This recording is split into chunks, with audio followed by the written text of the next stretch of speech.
thank you for agreeing to participate in the Rise Up Oral History project, which is on Toronto feminist activism, 1970s to 1990s. The moment of this interview is the landmark 1978 Fleck strike and the feminist support mobilized on behalf of the women workers.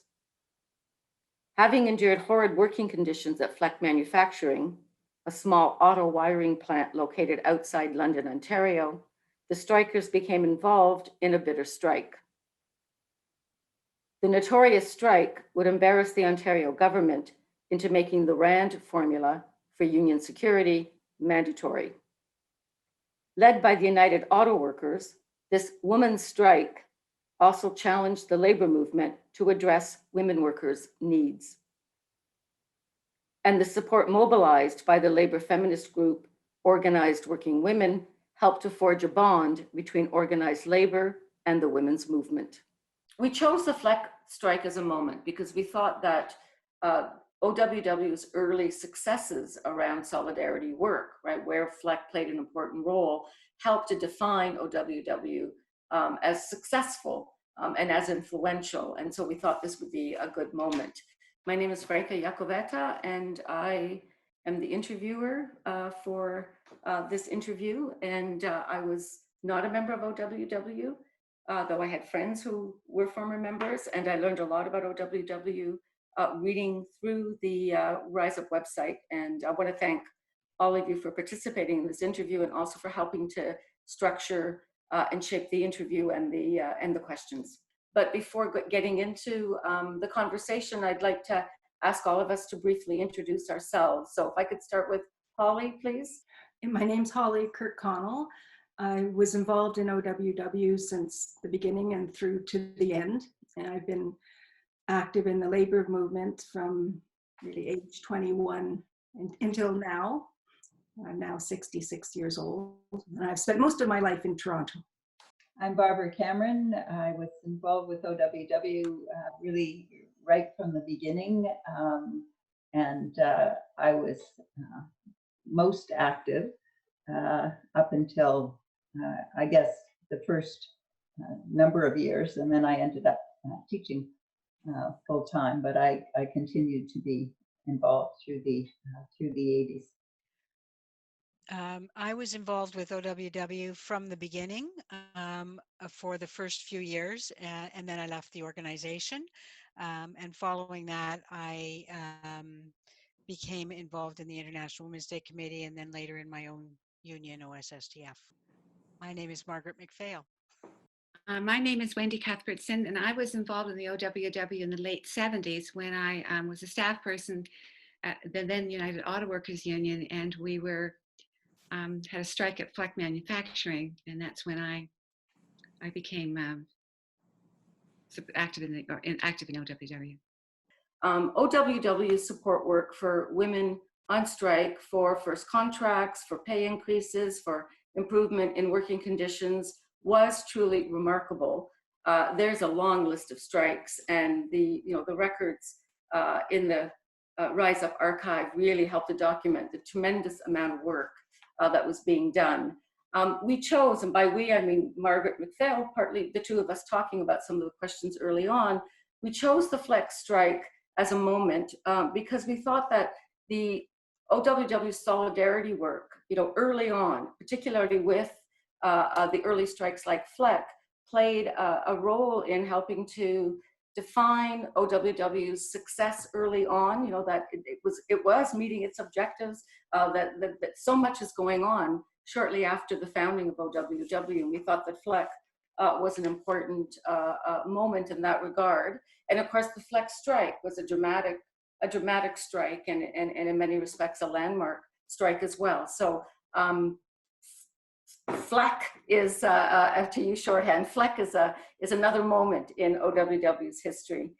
So I would like to start by asking each of you to talk about your involvement in the Fleck strike. We realized people were involved, in different ways or came at it through different routes. So if we could have people talk about your involvement in Fleck strike, why it was, why this involvement was important, that would be great. And perhaps we should start with Wendy on this. March of 1978, and I had been hired by the auto workers in the communications department. I was the second person at that in September 1977.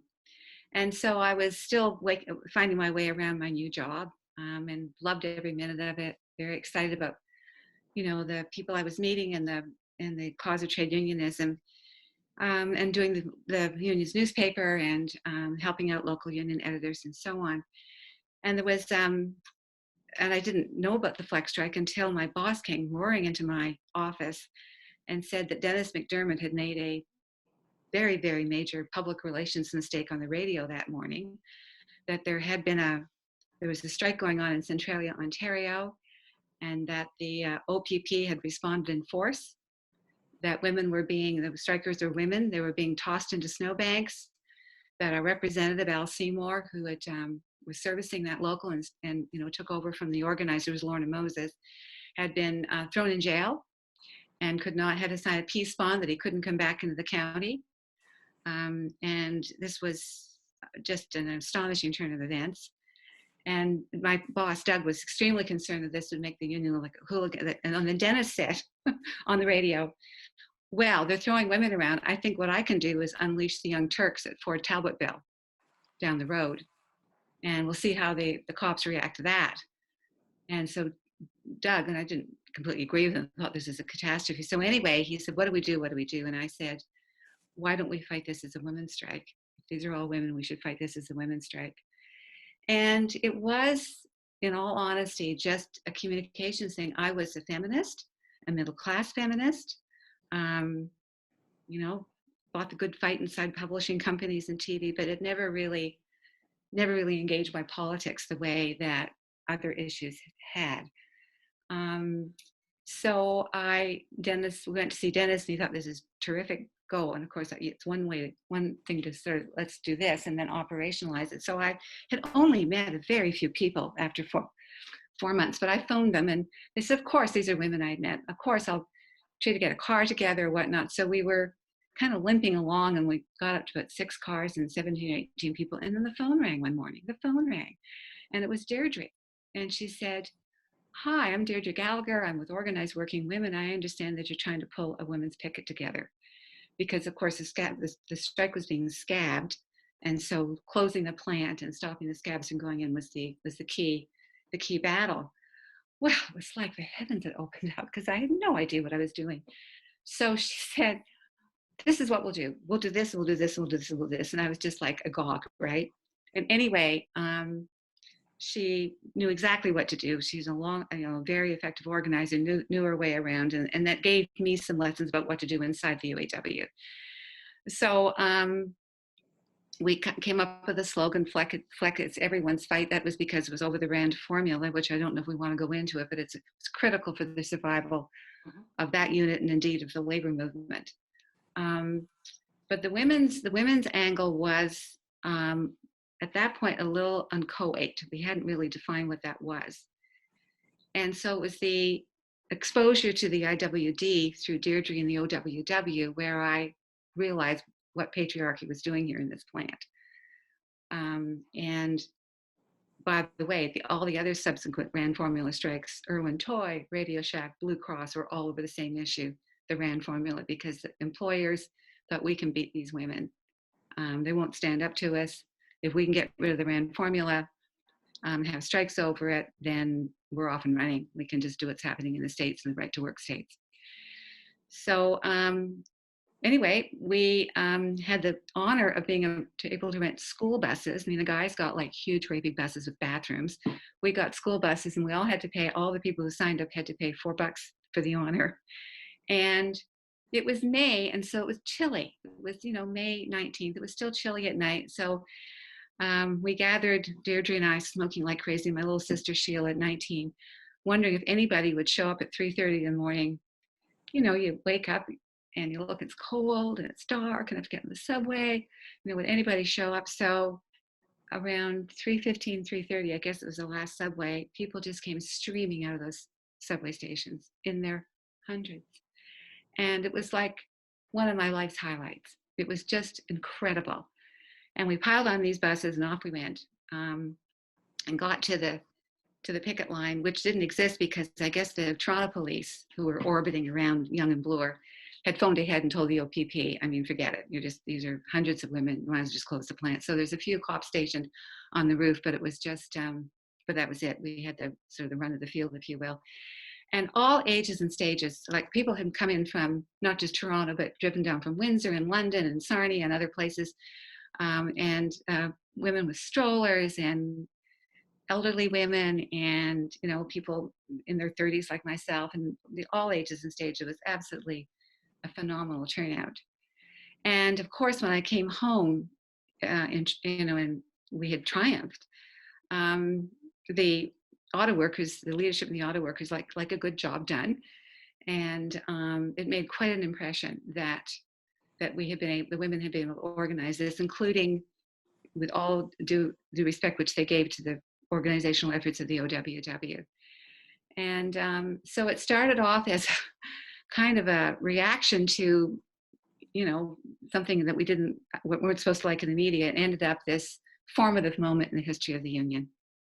Thank you, Wendy, for that. Could I please ask a quick follow-up question, which is, again, for current activists and for researchers from this period, really briefly about why RAND is so important. I mean, you know, RAND equals union security. We could say it that way, but do you want to speak to that a little bit before we go to the others?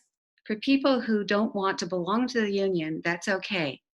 But you are required to pay dues to the union. Once you're certified, you have to pay dues to the union. And it's a life and death issue for the labor movement. One of the fiercest strikes was fought by the OWW in 1945, when the employers just assumed after the war was over, they could get rid of all these unions, that once the labor market was back and there was unemployment, they could hire people, not have to worry about it. And to this day, there's a debate about whether or not having stewards going around to collect money is a good idea. But whatever the notion of that debate, workers have struck for this because they know that if you can't forever meet in someone's living room or store the boxes in the basement, that you have to rent places for meetings, that sooner or later you're going to have to hire professional people to, you know, do the research, crunching numbers, et cetera, that without the due structure, it is a tremendous threat to the survival of the union. And in fact, in the the United States, where the RAND formula, or at least the automatic dues checkoff, has been destroyed by right to work laws, the unionization rate in the United States is at 7%. And there's a lot of fancy language around the right to work stuff, but it's all about not having people pay their dues. So you go to a place like Fleck, and these women have probably less trade union exposure than I did, but as soon as the rep explains to them why this is important, workers understand this. They know that money is hard to come by. There's lots of people in society for whom money is not hard to come by. For people making the minimum wage, money is hard to come by. So to hear that that's a necessity, and for them to strike and lose their wages for weeks, shows that it's important to workers as well, and they're willing to fight for it. Okay, thank you. I don't know if you can see this, but I did print off the website, the Women's Solidarity Day Fleck Strike Solidarity poster, in which some of the things that Wendy said are there, and, you know, the grim details, the 330 buses and so forth. And so again, I'd like to ask each of you about your involvement, or what you want to say about OWW organizing around the solidarity work in the Fleck strike. So I'll just go around what's my circle or my square on the screen, beginning with Holly. Yeah, so I was on one of those school buses and going on a long trip in the nighttime to get to the picket line. And I remember learning about how the cops were really being very tough on the women on the picket lines. And for me, like, Fleck was the first time that OWW got involved in strike solidarity work. And it was then, as Wendy said, then a series of different strikes. And I think the importance of having that strike support. It is to give the support and solidarity to women, especially if it's the first contract. And sometimes the unions are not so great at or weren't so great at educating women and getting women involved. So that type of solidarity, I think, was very helpful with all those strikes. And I think it also garnered more support. It wasn't just us women. Then there, there'd be others coming out. There'd be a focus, a spotlight on that strike and the importance of making donations through our locals, or getting out if you can to the picket line. That wasn't so easy. That was a long trek, but there were others closer to home that were much easier to get to. So were you singing songs on the buses or sleeping? I can't remember. Barbara, can I ask you about your involvement and OWW strategies? I don't think I was on the buses.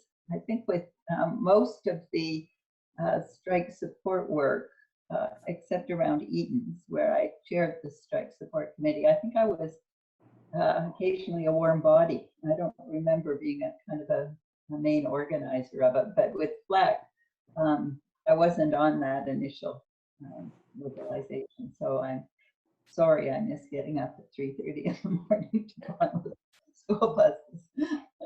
but it's very interesting for me to hear from Wendy sort of how it came about and kind of what the impact has been inside the auto workers.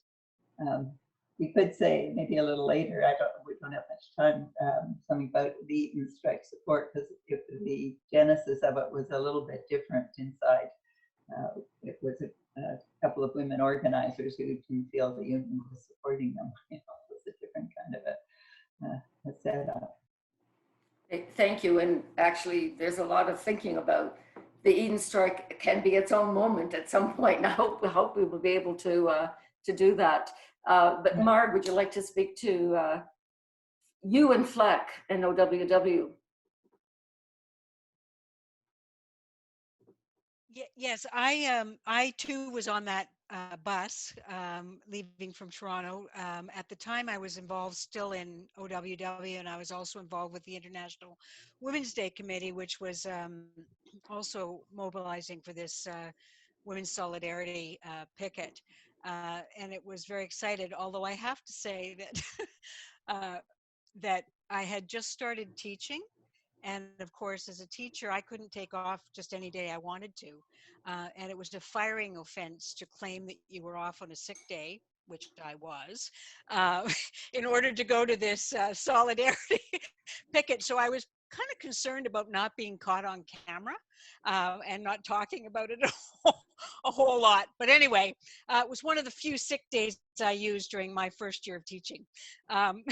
Anyway, so I think that, but listening to Wendy talk just brings back really important memories for me of two things. One, for the women themselves on the picket line. So the women themselves who worked at Fleck. So, I mean, I didn't know them individually, although clearly they were quite excited by the fact that this picket line had showed up and so on. All these women had shown up, and we were really excited that we had shown up as well. But if you look on the website, you might want to take a look at a film that was made at the time by a Cablevision person. Her name is Kim Murch, and she did some interviews with the Fleck women. And it is really fascinating listening to these women talk about the strike and what happened in the OPP episode and, that sort of thing, but also to talk about themselves as growing in strength as union members. And it was, so it was a really fascinating sort of moment as as people have talked about, bringing together, women's consciousness, but also class consciousness. So I hope people will take a look at it. And maybe a year or so ago, one of the leaders of the strike actually passed away, and her granddaughter contacted us at Rise Up, talking about her grandmother and how excited she was to see this film and the reference to her on the website, and referring to her as a kick-ass feminist, coming out of those Fleck years. So I thought that was really interesting. But it also heralded, I think, the beginning of a flurry of solidarity work, in addition to all the other things that OWW is doing with the workshops and conferences and organizing at the OFL and so on and so forth.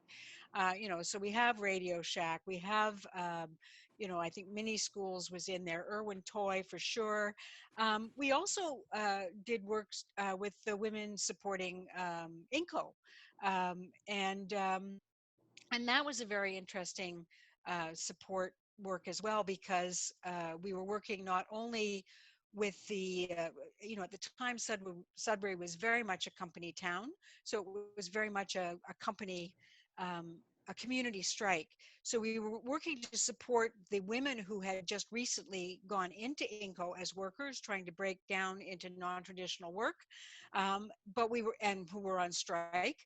And we were also working with women who in the community who were wives and family of the strikers, as well as community members who understood how devastating this strike would be to the community. So, I just remember those years, and continuing really right up to the Eaton strike, which was certainly another big mobilizing moment of a flurry of what I'm going to call women's strikes, that OWW played a big role in helping to organize solidarity around.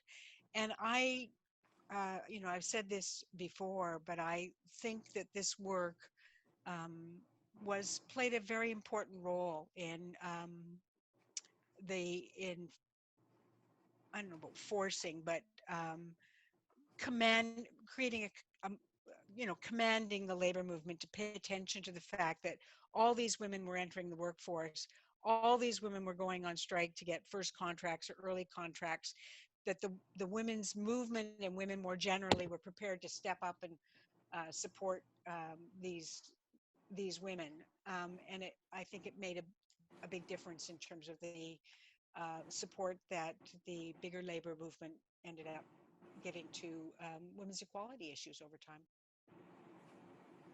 Okay, thank you. I wanted to ask a follow-up question about the women, about the strikers themselves. And, I was struck by the website has the article by Michelle Landsberg about the women strikers. And, it's interesting because on the one hand, she's calling them spunky, ribald, salt of the earth, but also riding high in a wave of feminism as they're they are as unaffected as their bright green eyeshadow and double negatives. The title of the article is "Fleck Women Put Fire Back into Feminism." They can teach you more about feminism in one morning than an entire year's subscription to Ms. Magazine. So it's an interesting, the tone and both, describing them as feminists. Also, she talks about them making fun of themselves as country bumpkins and so forth. And so, they're complicated and complex women. And I didn't want us to get hung up on the category of were they feminists or weren't they feminists. But I think the Landsberg article does, create this space for talking about what that meant. Like you talked about, Wendy, you talked about their race consciousness, class and a gender consciousness were coming together in that strike. But in light of Landsberg's, own use of the language feminist, I would like to ask about whether the women thought of themselves as feminist or whether feminism came up, or when they talked about the OWW women coming in, were they being described as the feminists coming in? Or I'm just interested in that dynamic.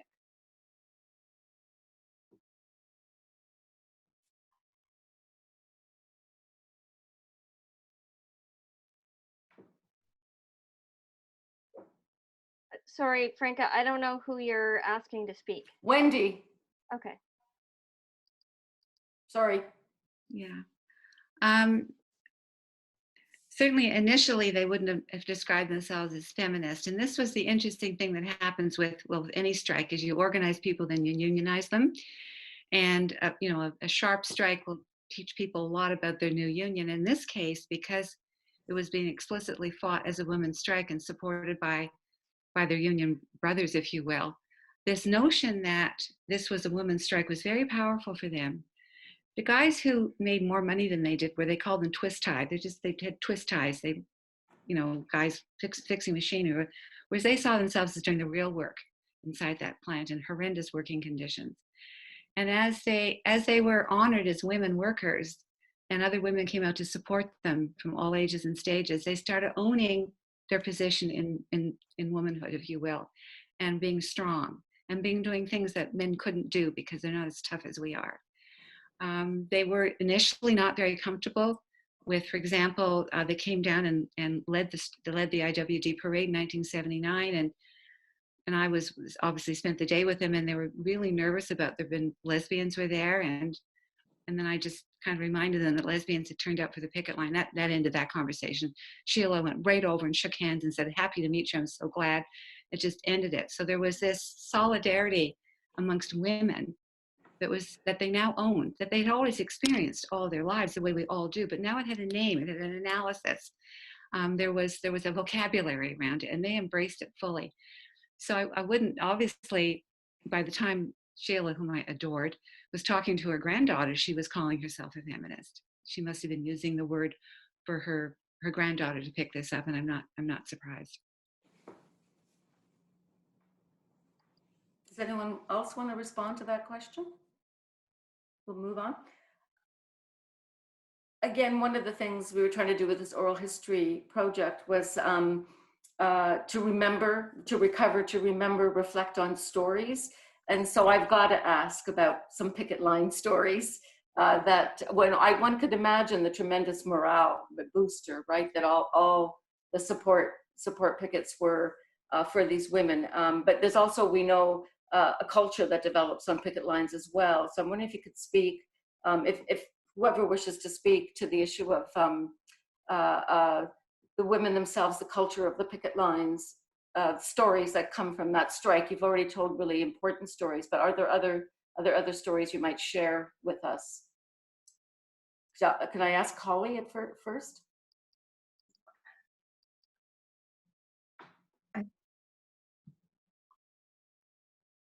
I think Wendy would have that information. I was there as a supporter for one picket line, and we also in Union Woman we covered the strike. But I think Wendy would have those stories.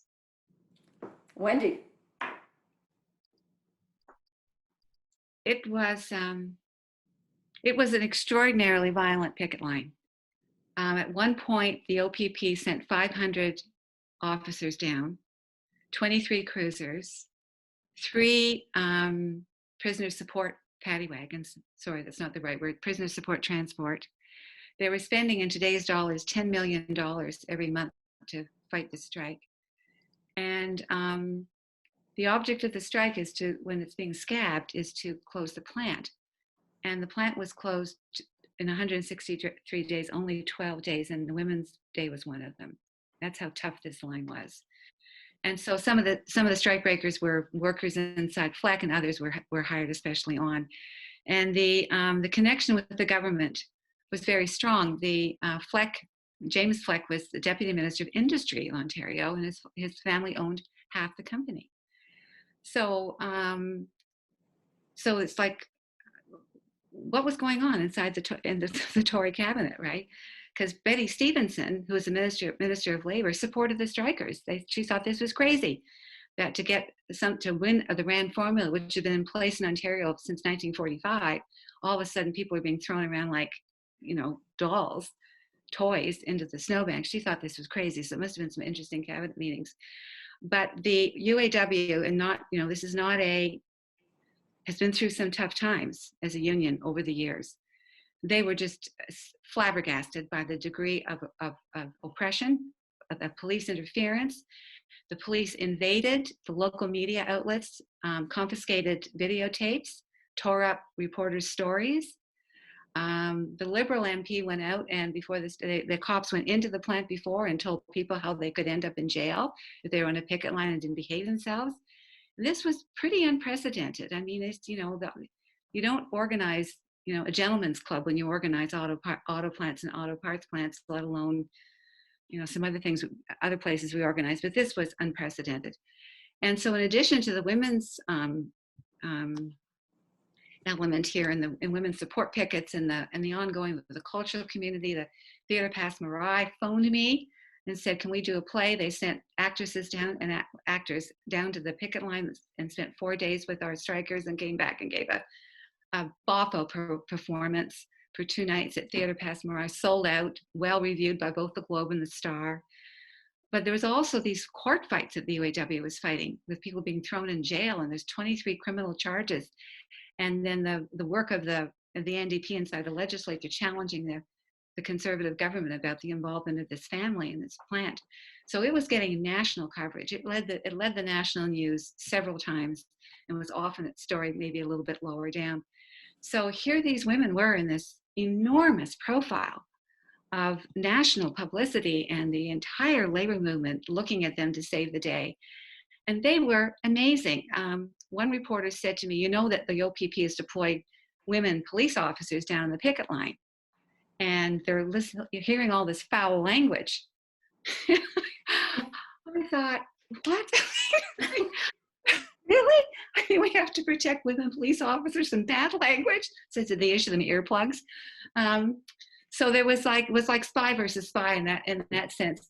And so they could give as good as they got. And of course, the confidence that they got from having a voice finally and having each other and having the support of the labor movement and the women's movement gave them this, you know, they started strong because it was a bad place to work. And they just owned all of that, and they were ferocious, but they also, people had their back as well. I mean, it was a sterling example of the best kind of solidarity. I do have to ask about the knitted doll that strikers made for the fundraising. So we do have a great photo of that knitted doll, and I wonder whether they are around. Are there any dolls out there from the strike? Wendy? I have a trunk of memories, and the doll is wrapped up in a lovely towel to keep her clean. She's now 42 years old. She was circulated around the province as part of a working women's, and I guess it's about time I gave it to the Workers' Heritage Center in Hamilton. It's overdue.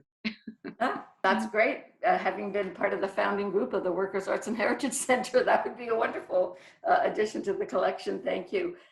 We don't have time to talk in detail about the Eaton strike, but I do think that, Barbara, if I could ask you to talk a little bit about it in the context of the sort of the OWW solidarity support. I'll mention that for me, your solidarity work was really important because as a grad student, I went to the big demonstrations. I went to the unbelievable concert, you know, that you organized. So it was a significant moment for me too. Do you want to draw some parallels, similarities, differences? As I said, we would love to do an entire moment on Eaton's at some point, but perhaps you might say a few things. Yeah, I think it would be worth, and getting Barbara Linz was one of the big organizers of the, but I think it, you know, the groundwork was laid by something like Fleck, and the Eatons grew out of the actual proposal was Laurel Ritchie's that there be a strike support committee for Eaton's, but there were 2 speakers who were at an OWW annual meeting who were from a retail wholesale, and they were not happy with the support they were getting from their union. And so they worked, I guess, kind of quietly to get the support through OWW to create an alliance, which turned out to be a very broad alliance because it brought in musicians and artists and novelists, and it turned out at this, I think it was Massey Hall event, all these novelists had passages in their novels about Eaton's, and their, you know, like Margaret Atwood could read hers. So it was I think the same idea that it was through organized working women and union women and the feminist movement, and then I think was very broad because it brought in cultural people as well. So so it was the same idea. And the big moment for me in that was you know, when we went through Eaton's and put stickers on all the mannequins, you know, Yes. that was quite quite fun. But it was the same thing, which was showing that you could bring in the, you know, broader society. And I think, you know, that was really important with the alliance between feminism and the labor movement, certainly around the free trade fight, that feminism allowed this broader reach into society for support for labor, and I think that came out of all this. It was part of all of this. Thank you. Holly, do you want to comment on Eaton's in particular? The Women's Strike Support Coalition that OWW was really a big part of, really helped with the effective strike support. And it was even like the artistic community, but the Catholic bishops, like the United Church, there was all kinds of people that were, because everybody, I mean, whether you had some kind of connection with Eaton's, even if they were just shopping there. but a lot of people had Eaton's in their past or in their families or whatever, had worked there. I think it is worth a special moment. And there is a play that we developed called Life on the Line, Women Strike at Eaton's, that had a bunch of us. We went through all the old documents and stuff and worked with Act 2 Studio at Ryerson and created a play about it, which was a lot of fun. Right. Do you think that this also helped to foster union receptiveness, right, towards the kinds of objectives, right, that OWW had about, right, addressing women's issues, creating women's committees, aligning with, right, organizations for daycare, equal pay, and so forth, as well as the ones that were more explicitly feminist, like the IWD coalition. Now, as I was asking the question, I think Marg, you had your hand up. So do you want to start? So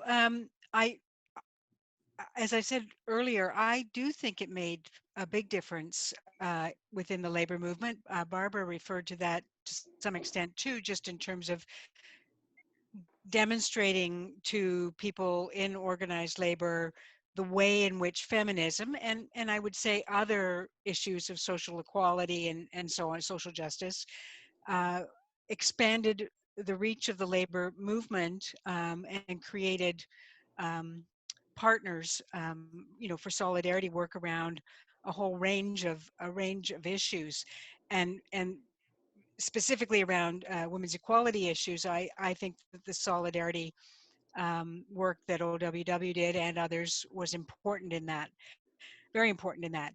And I also think that through this solidarity work and raising the profile, helping to raise the profile of some of these strikes by Fleck and Eaton's and some of the other places that have been mentioned, that it created a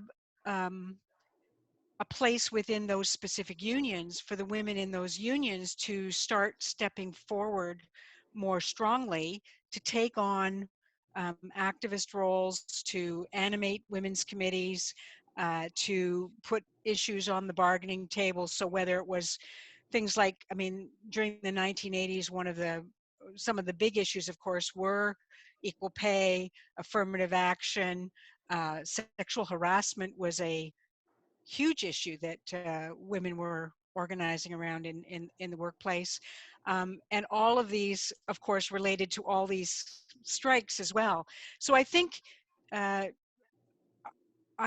showed the value of being involved in these, it showed the righteousness of being involved in these kinds of issues, but it also created openings for women who were organizing around these issues to step forward into leadership roles that then, strengthened the hand of people within organized labor.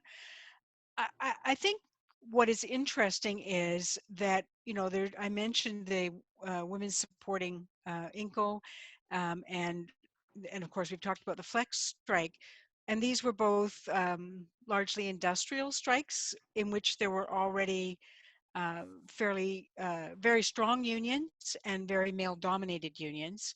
And I think it would be interesting to explore, um, uh, what happened in those unions compared to ones like the Eaton strike and so on, which were much more about the organizing that was taking place in the service, commercial, and retail sector. So I was interested in Barbara's comment, Barbara's comment about, how some of the women helping to organize the Eaton strike did not feel they were getting support from their unions. So I think it'd be interesting to look into some of the differences, both in the solidarity work and also the role that women's leadership played from the get-go in those strikes.